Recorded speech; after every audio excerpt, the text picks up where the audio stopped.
আসসালামু আলাইকুম। কেমন আছেন সবাই? আজকে শেয়ার করব একটা গিফট বক্স র্যাপিং করার আত্মকাহিনী। তো গিফট কেনার পরে বাহির থেকে গিফটটা প্যাক করা হয়নি, যেহেতু বাসায় আনার পরে অনেকেই দেখতে যাবে।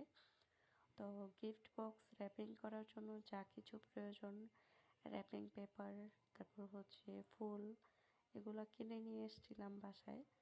বাট যেহেতু গিফট বক্সটা একটু বড়, তাই আমরা ৩ জন মিলে এটা র্যাপিং করেছি। আমার ভাই, আমার হাজবেন্ড, আমি। বাট এইটা র্যাপিং করতে গিয়ে এত পরিমাণ হিমশিম খাইতে হয়েছে। আর দেখেন, ৬টা হাত মিলে এই গিফট বক্সটা র্যাপিং করা হয়েছে। একটু মজার ছিল, এক একজনের এক এক মতামত, বাট আলটিমেটলি অনেক সুন্দর হয়েছে র্যাপিং করাটা। এটাই শেয়ার করার জন্য ভিডিওটা করে রেখেছিলাম। আল্লাহ হাফিজ।